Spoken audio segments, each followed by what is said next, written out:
It's a bitterly cold weeknight in January, and by any measure, the Bucks fans now filing into the Bradley Center are the diehards. But even here, support for a new publicly funded arena remains mixed. Where do you come down on this whole issue of using public dollars potentially to help out a pro sports team? I think it's going to be tough to find them because there's so many needs. As tough things are right now and nowadays with how many people are having a hard time, including myself, just trying to make it get by, I think the money can be a lot more better spent. I do think if you own a sports team and you want to build a new arena, you should have to pay a lot of it yourself. I just wanted to say thank you. The Bucks' current and former owners have already pledged $250 million of their own money to a new arena. But with a total cost approaching $500 million, it's been left to the city, the county, and the state to make up the difference. And arena supporters are dangling some familiar fruit in order to justify that expense. In a recent speech before the Milwaukee Press Club, Bucks president Peter Feigin said, quote, "We want to build a multifaceted arena that's a magnet for tourism, for revenue, for economic growth, for employment, and we want the Bucks to be the catalyst." Feigin went on to say that the new arena could spur $1 billion in new downtown development, but not without public support. It certainly sounds like a great deal for everyone involved, the team, the taxpayers, and the downtown business community. There's only one problem. In literally hundreds of independent studies, economists have found time and again that all those promises about more revenue, more jobs, and more development aren't likely to be kept. This is one of maybe few areas where empirical economists are really near unanimous. Dr. Scott Niederjohn is a professor of economics at Lakeland College who also teaches at Marquette University. He'd like to see the Bucks get that new arena, but he says the research is clear. Of all the reasons to build it, the local economy isn't one of them. The building of professional sports stadiums doesn't tend to produce really any economic development.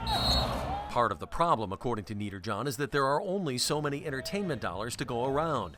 And so instead of creating revenue, a new arena just pushes those existing dollars into a bigger pile. It really is moving money around. People's entertainment budgets don't expand just because there's a new stadium. They just tend to use their money in a different way.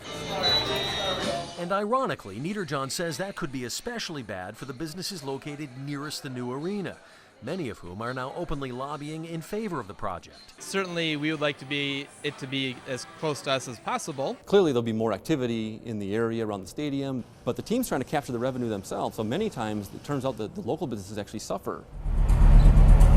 The only way an arena can really create economic development is if it induces exports. That is, it induces people that wouldn't have come to Milwaukee from outside of Milwaukee to come and spend money here. In the NFL, there is some argument for that. I mean, if you think about a Packer game on a Sunday, many people do come from outside of Green Bay, and they wouldn't have come to Green Bay if the game wasn't being played. The NBA doesn't tend to drive a lot of people coming from outside of Milwaukee just for that purpose.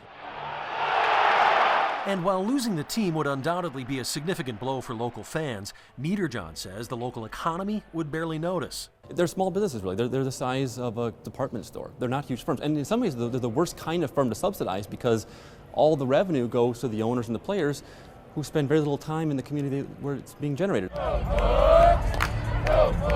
And so for local taxpayers, the challenge over these next few months will be to recognize what a publicly funded arena can and can't do for a community, and ultimately decide where an NBA franchise ranks on a long list of other urgent public priorities. If we value the Bucks and if we value professional basketball and if we think that it makes it a better place to live, for all means do it. Don't do it and say it'll pay for itself, or don't do it and say that it'll spur all the economic developments. Do it honestly. Do it because you think it's a better place to live because we have professional basketball.